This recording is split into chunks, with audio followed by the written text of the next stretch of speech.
bonjour, ravi de vous retrouver ici au Salon international de l'agriculture et nous allons parler semences, de ces petites graines qui font les grandes cultures. Alors c'est un secteur qui marche bien en France avec un chiffre d'affaires qui frise les 3,5 milliards d'euros et qui place la France, il faut le savoir, au premier rang mondial des pays exportateurs. Seulement voilà, avec un cortège de nouvelles réglementations et aussi un peu de défiance de la part des consommateurs, eh bien la France ne risque-t-elle pas, au final, de perdre sa place de leader mondial? C'est ce que nous allons voir avec nos invités. François Després, bonjour. Bonjour. Vous êtes le président du CNIS, le groupement national interprofessionnel des semences. Et Jean-Marie Seroni, bonjour. Bonjour. Vous êtes économiste et spécialiste des questions agricoles. Alors tout d'abord, François Després, je voudrais qu'on revienne un petit peu en arrière, qu'on explique un peu le pourquoi du comment de cette place de leader. Qu'est-ce qui fait que la France aujourd'hui est leader dans ce secteur? La France est leader dans le secteur semencier au niveau mondial pour différentes raisons. D'abord, il y a la qualité des territoires qui permettent de faire un ensemble de très diversifié de production semencière, des semences de grandes cultures, du maïs, du blé, de la betterave, et également des semences potagères, des semences de légumes. C'est la première raison, la qualité des terroirs. La deuxième raison, c'est le réseau des agriculteurs multiplicateurs. Ils sont près de 20 000 à produire des semences pour les entreprises et ils sont extrêmement qualifiés. Et la troisième raison, c'est l'existence de 250 entreprises de toute taille, des PME, des ETI, des grandes entreprises qui sont implantées dans ces territoires et qui travaillent avec leurs agriculteurs multiplicateurs, souvent depuis très longtemps. La French Touch, le savoir-faire français, ça marche bien l'exportation? Les semences françaises sont réputées pour leur qualité et cette qualité est en grande partie assise sur la qualité du service de contrôle des semences qui contrôle à la fois la qualité sanitaire et naturellement la germination et la pureté des semences.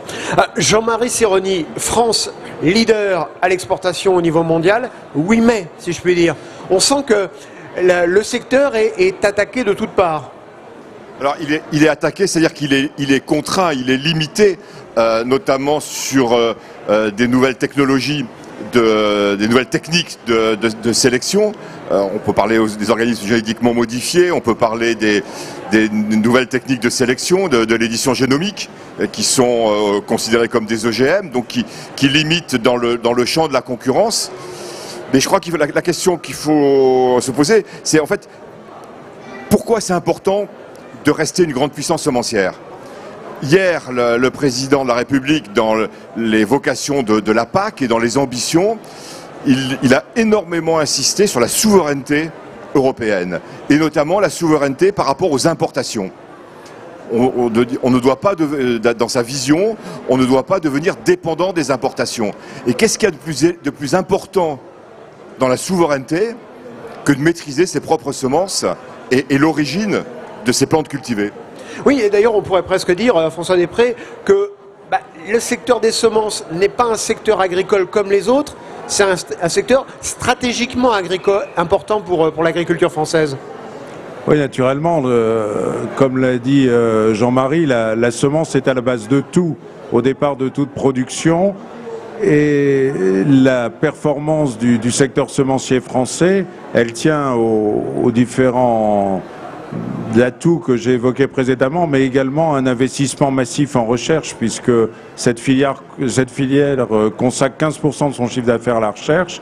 Il y a un travail collaboratif extrêmement important qui est mené entre les entreprises privées et la recherche publique, au premier rang de laquelle l'Institut national de la recherche agronomique. Donc il y a tout un édifice qui s'est structuré depuis la fin de la Deuxième Guerre mondiale, qui a permis d'atteindre ce niveau de performance qui peut être remis en cause par des décisions réglementaires et également par la perspective d'être privé des nouveaux outils de recherche qui permettent de répondre aux défis de la transition agroécologique. C'est un vrai problème ça. Dès qu'on dit recherche, tout le monde dit « Ah bah oui, il faut être en avance, il faut avoir 2 ou 3 coups d'avance par rapport à la concurrence ».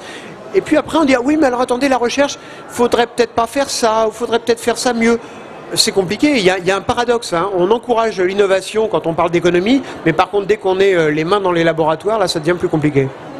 Oui, c'est effectivement un paradoxe, mais c'est à nous de lutter contre ce paradoxe et de faire en sorte que la société, les citoyens, les consommateurs aient une meilleure acceptation de ce que nous faisons dans nos laboratoires et dans nos champs, parce que nous continuons essentiellement à faire nos innovations dans les champs plus que dans les laboratoires. Et pour cela, il faut que nos entreprises, la filière, acceptent d'accueillir, d'expliquer, d'ouvrir ces laboratoires, d'ouvrir ces champs à l'ensemble des citoyens qui sont préoccupés par ces questions d'innovation autour des semences.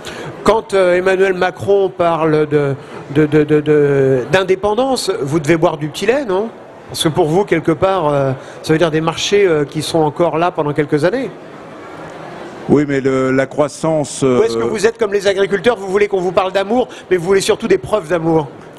En fait, ce dont nous sommes convaincus, c'est que notre croissance dépend aussi de l'exportation. Nous sommes dans un marché ouvert. Nous devons assurer le service du marché français avec des semences françaises, mais le développement passe par l'exportation. Nous avons hier interpellé le président de la République lors de son passage à l'Odyssée végétale en fin de journée sur la nécessité pour nous d'avoir un cadre réglementaire clair s'agissant des nouvelles biotechnologies, de ce qu'on appelle l'édition de gènes ou la mutagénèse dirigée. C'est indispensable pour conduire nos investissements et produire dans les années qui viennent les variétés qui répondent aux nouvelles contraintes des agriculteurs et aux besoins des filières. Jean-Marie Serroni, qui sont les concurrents de la France dans ce domaine? Alors là-dessus, je vais laisser le président du CNIS. Par contre, ce qu'il faut comprendre, c'est que ces nouvelles, c'est l'édition génomique là dont parle le François. En fait, c'est fabuleux. C'est la capacité, les savoir-faire qu'on a aujourd'hui, en plus avec une extraordinaire maîtrise française. On a été pionnier en la matière. C'est de pouvoir intervenir dans le gène, de modifier dans le chromosome, de modifier les gènes que l'on souhaite, sans faire rentrer de gènes extérieurs. Donc il y a toute la dimension des comment dire, qu'on appelle les NBT, les New Breeding Technologies. Il n'y a pas du tout la dimension chimère qui peut faire peur de mettre de l'animal dans du végétal, du poisson, Alors on peut aussi le faire en édition génomique, mais on peut très bien faire l'édition génomique en restant propre à la même espèce. Et là-dessus, on est leader aussi dans ce secteur des recherches. Tout à fait, on a été leader au niveau des découvertes. Et puis ce qu'il faut aussi souligner, François est modeste, on se connaît depuis longtemps, mais les choses vont très très vite. Une variété, ça dure quoi? 5-6 ans, 6-7 ans maintenant. Donc on peut perdre pied très très vite, même sur le marché intérieur, puisque la création, la créativité, elle est permanente et les variétés durent très peu de temps, parce que le progrès est permanent. Alors justement, sur ce qu'on appelle les NBT, aujourd'hui j'ai l'impression quand même que le législateur n'est pas très clair là-dessus. On dit c'est pas tout à fait un OGM, mais on va peut-être appliquer les lois de l'OGM. Comment s'y retrouver pour ne pas perdre pied justement? Effectivement, la question est complexe et c'est essentiellement lié au fait que le progrès de la science est plus rapide que la génération de directives ou de règlements communautaires. Ces techniques de mutagénèse dirigée se sont développées, ont été mises au point postérieurement à la promulgation de la directive de 2001 qui gouverne l'utilisation des biotechnologies et des organismes génétiquement modifiés dans l'Union européenne. Donc on est face à une alternative assez simple. Soit on promulgue une nouvelle directive qui tienne compte des avancées de la science, mais ce travail parlementaire au niveau européen requiert de très nombreuses années, soit on se contente du cadre juridique existant et on interprète ce cadre en ce qui concerne les nouvelles biotechnologies. C'est ce qui est en train de se faire.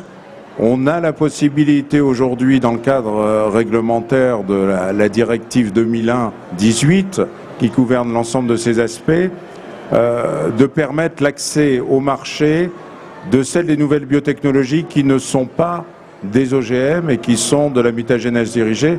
Et si on a accès à ces techniques, notamment la fameuse technique CRISPR-Cas9, qui est celle qui bénéficie de la plus grande notoriété, on peut espérer, dans un délai moyen de 5 ans, ça dépend selon les espèces végétales, elles sont plus ou moins complexes, pouvoir mettre à disposition de l'agriculture et ses filières des espèces, des variétés qui permettent de répondre à cette transition agroécologique et à la disparition d'un ensemble de solutions chimiques qui jusque-là étaient la règle, la norme. Alors, vous savez que ceux qui nous regardent ne sont pas forcément des spécialistes de l'agriculture, bien au contraire. Et s'ils nous écoutent en ce moment, ils doivent se dire, tiens, ils sont en train de nous vendre une version repeinte de l'OGM. Alors, en quoi on pourrait leur expliquer simplement que c'est pas du tout la même chose? Ce qu'il faudrait que tout le monde sache, c'est que la mutagénèse est un phénomène naturel, c'est ce qui fait l'évolution. En même temps que nous parlons, là, tous les trois, nous sommes en train de muter. Ces mutations sont réparées par l'organisme. Quelquefois, elles ne sont pas réparées, elles peuvent avoir des conséquences, notamment d'un point de vue pathologique. La mutagénèse est utilisée en amélioration des plantes depuis les années 30 du siècle précédent, soit la mutagénèse provoquée par la chimie ou par l'irradiation. Donc c'était une mutagénèse aléatoire. Et qui est autorisée. Oui, que la mutagénèse dirigée, qui est beaucoup moins invasive et pas autorisée, est soumise et considérée comme un OGM. Donc on a utilisé la mutagénèse aléatoire pendant des dizaines d'années pour créer des variétés de carottes, de riz, etc. Aujourd'hui, les outils nouveaux, cette mutagénèse dirigée, qu'on appelle aussi l'édition de gènes, c'est une technique beaucoup plus précise qui, grâce à la connaissance, à la compréhension du génome, permet d'allumer ou d'éteindre les caractéristiques, éteindre les caractéristiques dont nous ne voulons pas dans la plante et faire s'exprimer celles qui sont favorables, des résistances à des maladies, des qualités technologiques particulières. Alors aujourd'hui, comme le disait Jean-Marie Sironi tout à l'heure, nous sommes leaders dans le secteur de la recherche aussi sur ces nouvelles technologies, mais quels sont nos concurrents? Est-ce qu'il y a des pays, par exemple des pays émergents comme la Chine ou l'Inde, qui sont en embuscade sur ces technologies? On a d'abord comme premier concurrent les États-Unis, puisque c'est dans les universités américaines et chez les sociétés de biotechnologie américaines que ces techniques sont élaborées. Mais naturellement, les pays émergents qui ont une forte capacité de recherche, un fort potentiel scientifique comme l'Inde et la Chine, sont aussi extrêmement actifs autour de ces techniques, compte tenu des perspectives et des promesses qu'elles offrent par rapport aux défis alimentaires, aux défis du changement climatique. Et si, admettons, l'Europe, l'Union européenne, tarde à se mettre d'accord sur la législation en matière de NBT, est-ce que ça peut avoir des conséquences pour les entreprises? Alors, pour les agriculteurs... et pour les agriculteurs, bien sûr. Oui, et pour le consommateur. Parce que pourquoi on a besoin du progrès génétique? C'est un terme qui fait peur, le progrès génétique. Pourquoi on a besoin? On en a absolument besoin par rapport au changement climatique. Et c'est là que il faut que les gens qui nous écoutent comprennent que historiquement, le progrès génétique, il a été fait pour augmenter les rendements. Je caricature, c'est un peu plus fin que ça, mais parce que je vois que François qui me fusille un peu du regard, mais c'est quand même grosso modo ça. Aujourd'hui, on sait, on travaille, tu pourras nous le préciser plus, mais on travaille pour augmenter l'efficacité des engrais par la plante, que la plante soit plus efficiente dans l'utilisation de l'azote. Le changement climatique va provoquer des épisodes de sécheresse ou des épisodes d'inondation. Donc on a aussi des espoirs dans la génétique pour avoir des plantes qui soient moins sensibles à la sécheresse, donc une régularité de rendement, je dirais, naturelle, par les plantes qui soient seules, en ayant moins recours à l'irrigation.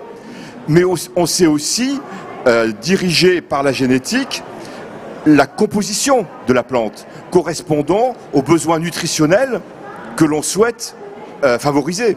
Et donc notre société moderne a besoin d'améliorer et le progrès de l'humanité depuis la révolution néolithique il y a 10 000 ans s'est fait en partie par la sélection des plantes. Au départ, il n'y avait pas de technologie, mais nos grands ancêtres, ils reconnaissaient celles qui poussaient plus vite, celles qui poussaient mieux, celles qui résistaient mieux, et c'est celle-là qui est multipliée. La sélection génétique, ça fait 10 000 ans que ça dure. C'est simplement les techniques qui changent. Et alors, ma question donc, qu'est-ce qui peut se passer si jamais, comme vous le disiez François Després à l'instant, l'Union européenne, c'est pas trop bien sur quel pied danser dans cette affaire. Est-ce que quelque part on peut prendre du retard? Et est-ce que ça peut être dangereux pour des entreprises françaises? Alors il y a des conséquences à différents niveaux. Première conséquence, c'est une expatriation des chercheurs, des laboratoires. On l'avait déjà connu avec les OGM. Oui, exactement, de voir se renouveler ce phénomène de perte des cerveaux et du potentiel de recherche. Et ce potentiel de recherche, il sera mobilisé dans d'autres régions du monde, surtout en Amérique du Nord et également en Asie, au profit des agricultures locales qui, de facto, seront plus compétitives par rapport aux nôtres. Donc le premier niveau, c'est la délocalisation des projets de recherche et des chercheurs. La deuxième conséquence, c'est une perte de compétitivité pour notre agriculture et ses filières. Il y a une fuite des cerveaux déjà, ça vous le ressentez? On ressent, plus qu'une fuite, une certaine défiance dans les universités et dans les écoles d'agronomie de la part des jeunes étudiants vis-à-vis de notre secteur. Toutes les polémiques qui ont eu lieu maintenant depuis plus de 25 ans autour des OGM, de toutes ces questions, le glyphosate, etc., ça provoque une réticence de ces étudiants qui sont en train de choisir une orientation professionnelle vis-à-vis d'un secteur qui, par ailleurs, est un secteur prometteur. Donc, on a du mal à recruter. Et comme nous devons expliquer aux citoyens, aux consommateurs ce qu'est notre industrie, les perspectives qu'elle offre et son utilité sociale, il faut également le faire à destination du monde de la recherche et du monde universitaire et des écoles de formation. Sinon, il y a risque pour les entreprises? Il y a risque de perdre pied? Ou alors les entreprises n'accepteront pas de perdre le pied. Elles se délocaliseront, elles aussi, elles délocaliseront leur outil de recherche. Les entreprises françaises peuvent partir à l'étranger?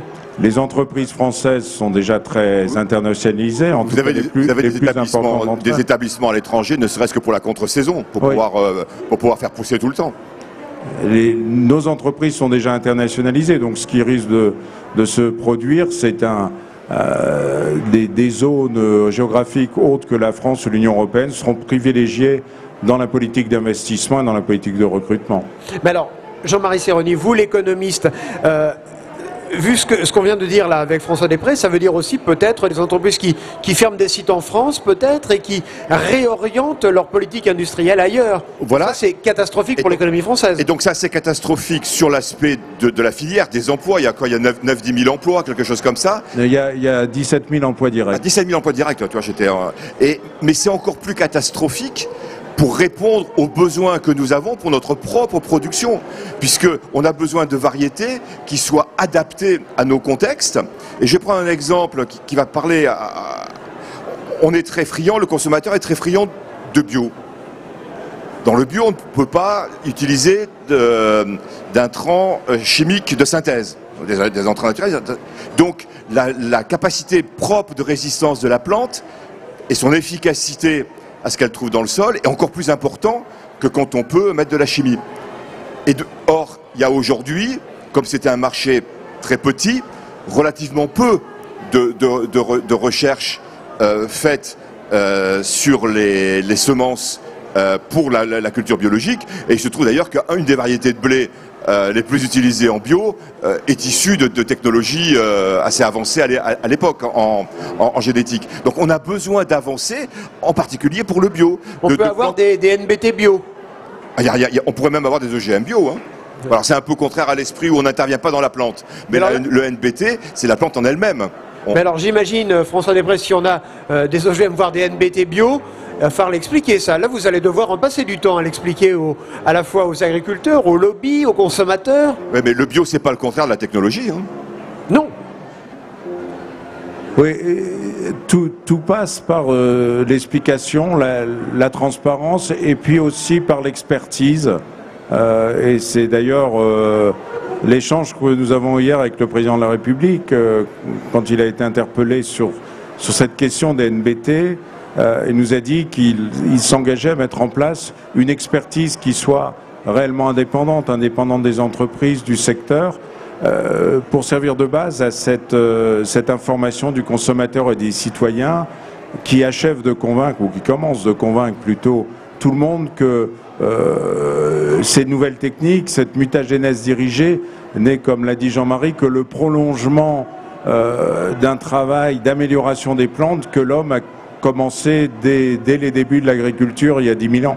Mais je pense que ces réunions, peut-être ces débats, pour reprendre une expression à la mode en ce moment, il va falloir qu'ils aient lieu assez vite parce que le pas de temps de la recherche et de l'industrialisation est assez court finalement. Les décisions, vous devez les prendre là, dans 2 ans, 3 ans, grand maximum? Tout le temps qui est perdu ne se rattrape pas, mais le véritable défi, c'est de disposer de variétés végétales pour les agriculteurs, pour les filières, pour les transformateurs, quand les solutions chimiques qui les unes après les autres sont en train de sortir du marché ne seront plus à disposition. Donc on parle effectivement de 3 à 5 ans. Mais on arrive à une situation, encore une fois, et on revient sur le paradoxe, on veut une agriculture moins gourmande en pesticides, plus respectueuse de l'environnement, et dès qu'on parle de nouvelles technologies, on sort les lance-roquettes. On va jamais s'en sortir. Restons optimistes, on va s'en sortir par l'explication, par la transparence.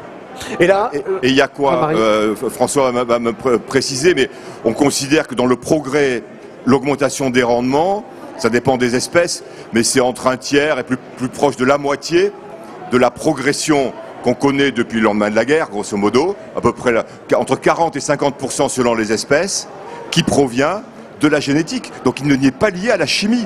Pourquoi se priver de ça pour demain, alors que par exemple en blé et en maïs, nos rendements ne progressent plus vraiment aujourd'hui?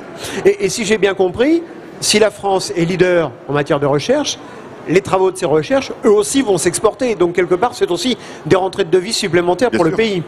Naturellement, et puis il y a un facteur qu'il faut prendre en compte, parce qu'on se focalise sur la France, sur l'Union européenne, sur les attentes et les craintes des consommateurs et des citoyens européens. Mais il y a tout de même un défi alimentaire mondial qui est une réalité. Il y a le défi du changement climatique, et il serait tout de même presque criminel, ou en tout cas minimum égoïste, de ne pas utiliser des technologies qui répondent à ces grands défis qui sont ceux de l'humanité.